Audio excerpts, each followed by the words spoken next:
O vídeo completo e o canal oficial estão na descrição deste vídeo. Deixe seu comentário sobre a exposição destas palavras. Obrigado. Acepção de pessoas. Se Deus só escolhesse os pobres e não os ricos. Se Deus só escolhesse os brancos e não os negros. Se Deus só escolhesse os homens e não as mulheres. Se Deus só escolhesse os judeus e não os gentios. Agora ele não faz acepção de pessoas. Ele escolhe brancos, negros, pobres, ricos. Entendi. Então, a homens, acepção de pessoas mulheres. na concepção calvinista seria assim, acepção de raça, de cor, de etnia, Isso. mas não numa acepção de, olha, eu escolhi você, mas não escolhi você. Não. Então isso não é uma acepção, mesmo sendo branco ou não, negro? Isso é a administração soberana da sua graça. Ele administra a sua graça conforme ele quer. Ele mostra misericórdia a quem ele quer. Ele faz vasos de ira, preparados para a perdição. E ele faz vasos de misericórdia, para a sua glória. Ele faz isso como ele quer. E se alguém reclamar, ele fala, você é simplesmente um vaso. Você vai reclamar com o oleiro? Ele tem os seus vasos preparados para a perdição, designados para a perdição. Quando Paulo pregou em Atos 13, creram todos aqueles que foram destinados para a vida, que foram designados, o verbo tasso, foram designados para a vida. Estes creram, os outros não. Então, toda a história da redenção mostra que Deus salva pessoas de toda raça, tribo, língua, nação, pessoas cultas e pessoas ignorantes, pessoas de todas as realidades. Ele não faz acepção de pessoas. O arminiano é uma figurinha engraçada, a meu ver. Porque o arminiano, muitos arminianos, né, eles não pensam na base das consequências. A teologia arminiana, ela não fecha. Ela não fecha. Vou explicar. Vamos lá. Segundo os arminianos, Deus previu quem iria crer e quem iria perseverar. Não sei se você sabe, mas o arminiano, ele fala assim, olha, Deus na sua soberania lá, ele previu quem iria crer e quem iria perseverar. Esses que iriam crer e iriam perseverar, ele elegeu. Aqueles que só iriam crer e não iriam perseverar, ele salvou, mas não elegeu. Entendi, isso aí eu não conhecia. Não conhecia esse lado. Esse lado. Mas Armínio dizia isso, ele fazia uma diferença entre os fiéis e os eleitos. Os fiéis são salvos, mas vão perder a salvação, porque Deus não previu a permanência deles. Então, existe o crente fiel, ou o que tem fé, certo, e existe o eleito. São dois grupos diferentes. Tá. O eleito vai perseverar, mas a coisa é pior. Se ele já viu de antemão quem iria crer e quem iria perseverar, o número dos salvos está definido. Então Cristo veio aqui salvar quem? E morrer para salvar quem? O sacrifício de Cristo é suficiente para todos, não tem dúvida disso, né? Se houvesse o dobro de seres humanos na Terra, é maior do que qualquer pecado. É maior do que qualquer pecado, e o sacrifício dele seria suficiente, e é suficiente para cobrir os pecados desse mundo e mais 1 milhão. Então isso não tem dúvida. Se a gente olhar, quer ver, é algo interessante aqui, né? Veja, por exemplo, olha o texto de João 10. Olha só que legal esse texto aqui. Só claro, rapidinho, pode só para gente... João 10, 11. Eu sou o bom pastor dá a vida pelas ovelhas. Até aqui tudo bem. Aí vem o 14 e o 16. Eu sou o bom pastor, conheço as minhas ovelhas e elas me conhecem a mim. Assim como o Pai me conhece a mim e eu conheço o Pai, e dou a minha vida pelas ovelhas. E aí ele diz assim, ainda tenho outras ovelhas, não deste aprisco. Ou seja, pessoas espalhadas pelo mundo que não estavam em Israel. Gentios. Gentios. A mim me convém conduzi-las. Elas ouvirão a minha voz, então haverá um rebanho e um pastor.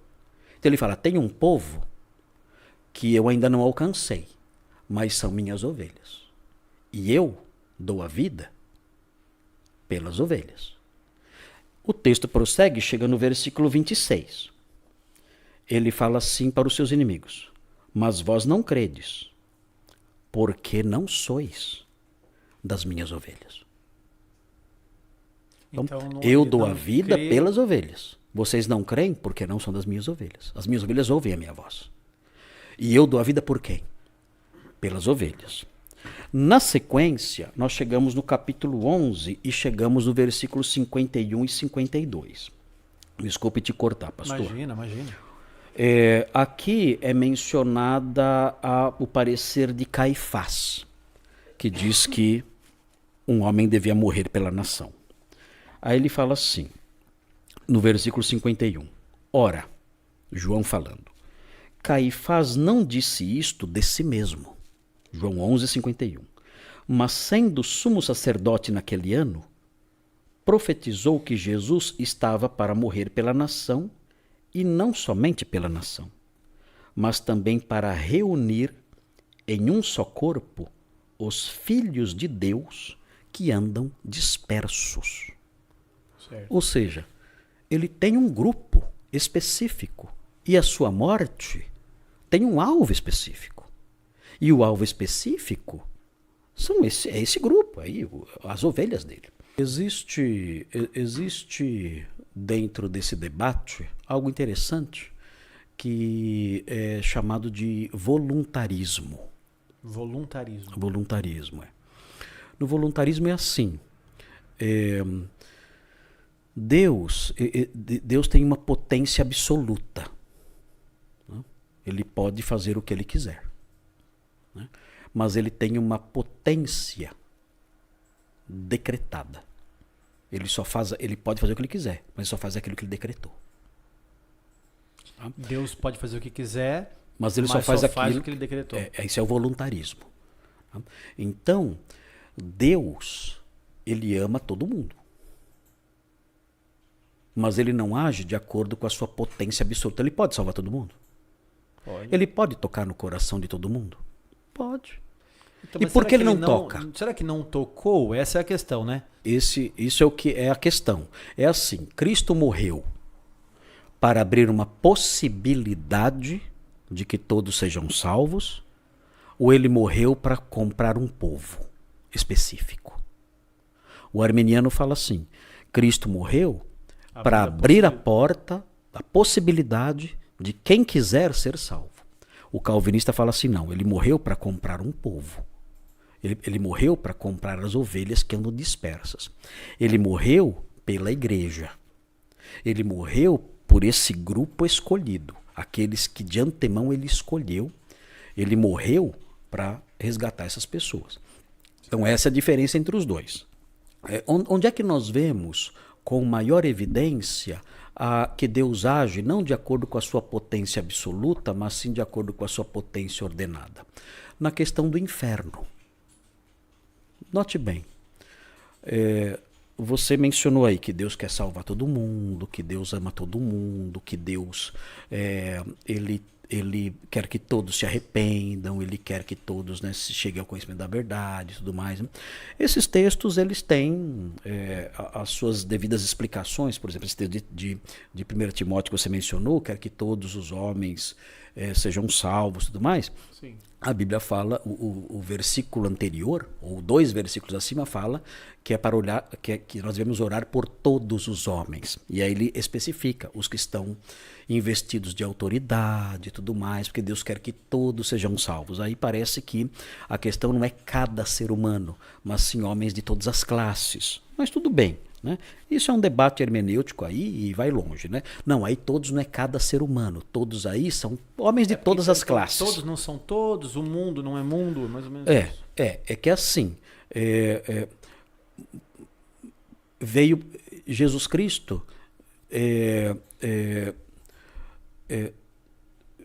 veio ao mundo, mas o mundo não o conheceu. O mundo é cada ser humano. Os 12 apóstolos não conheceram? José de Arimateia não o conheceu? As mulheres que o seguiam não o conheceram? O mundo não o conheceu, é cada ser humano. Então, o mundo na Bíblia não significa todas as pessoas. Não, o mundo jaz no maligno. E no caso de João 3,16, que todo mundo conhece. Mesma coisa. Esse mundo não é mundo Deus amou o mundo de tal maneira, é cada ser humano? Então, e esse mundo é o quê? São os eleitos? Não, esse mundo não são os eleitos. Esse mundo são homens, João explica em Apocalipse o que é o mundo na mentalidade joanina. São homens de toda raça, tribo, língua e nação.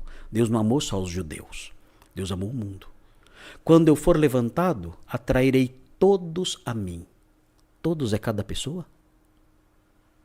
Todos é cada indivíduo? Quando eu for levantado, lá na cruz, né? Eu atrairei todos a mim. Todos é cada pessoa? Todo mundo atrai. O mundo jaz no maligno, o mundo é cada pessoa?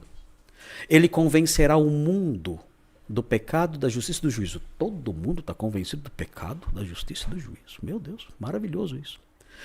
Todos e mundo tem o seu sentido específico dentro da literatura joanina e da literatura paulina. Então tem que entender corretamente. Certo. Agora, voltando à questão lá da potência ordenada e da potência absoluta, falando do inferno, né? Isso. Você mencionou, mas Deus ele quer que todo mundo seja salvo. Ele pode fazer isso? Pode. Por que ele não faz? Por causa da sua potência decretada. Qual a maior prova disso? O inferno. Então, peraí, só voltando. Deus pode salvar todo mundo? Pode. E por que ele não faz? Por causa do decreto. Então, mas a resposta arminiana, né? Porque as pessoas o rejeitaram deliberadamente. Exatamente. Essa é a resposta deles. E o calvinista fala, rejeitaram deliberadamente porque Deus decretou. Entendi. Então, a rejeição deles já estava no decreto de Deus. São os vasos de ira preparados para a perdição. Deus preparou essas pessoas para isso, para rejeitarem mesmo. E são culpadas pela rejeição. É onde está a tensão teológica que nós não conseguimos resolver. Agora, ok. Então, como é que lidamos com a questão do amor de Deus que quer salvar a todos? Existe inferno? Existe. As pessoas estão lá? Estão. Pessoas queridas suas no inferno? Eu espero que não, mas não? Acredito que amigos. Tenha. Acredito que tem. Você os tiraria de lá? Se você pudesse? Talvez eu tiraria de lá. Com a sua justiça, que são trapos de imundícia, e com o seu amor que não é perfeito. Sim, eu tiraria de lá. Você tiraria? Tiraria. Tiraria? Tiraria. Por que Deus não tira? Por quê? Porque deixou que essas pessoas escolhessem o local onde queriam ir. Quer dizer, Deus não colocou ninguém lá. Não? Deus tirou de lá, né? Vamos pensar assim. Quem tem a chave do inferno? Então, vamos pensar. Do Hades. Deus não está colocando pessoas lá, né? Não? O Senhor está dando o filho para retirá-las. Todos já estão condenados. Não é uma depravação total? Deus não manda as pessoas para lá? Deus está salvando essas pessoas, né? Não, as pessoas estão lá no inferno agora. Sim, quem colocou elas lá? Estão lá foi o próprio Deus. Quem colocou elas lá? Foi Deus. Deus colocou elas lá. Por que ele não tira elas de lá? Porque ele não ama as pessoas, ele não quer salvar as pessoas. Ele quer. Elas não estão sofrendo lá. E outra coisa, Cristo não morreu por elas. As pessoas não rejeitaram. A expiação, tudo bem, mas... Já está virando um debate, certo. Eu não quero debater. Não, tudo bem. Tudo bem, mas eu quero chegar ao seguinte. Essas pessoas, elas estão lamentando lá. Lembra do rico? Sim, estão lamentando. O rico percebeu, caramba, que mancada eu dei. Eu quero avisar meus irmãos, para não venham para cá. Agora, a questão minha é outra. Do inferno. É do inferno. Se Deus tem poder de tirar... Se Deus tem poder de tirar, porque ele não tira. E aí, por que ele não tira? Por que ele não tira? Você não quer falar a palavra. Por que ele não tira? Porque ele não quer. Você não quer falar a palavra. Qual é a palavra? Você falou agora. Você falou porque ele não quer. Ele não quer. Não quer. O que é isso? Porque ele poderia. A potência absoluta e a potência decretada. Ele decretou que quem rejeitasse o filho não iria sair de lá. Então Deus age com base em quê? Naquilo que ele pode ou naquilo que ele decreta? Deus age com base naquilo que ele decreta. Ele decretou. Quem vai para o inferno não sai mais de lá. É um decreto horrível? É um decreto horrível.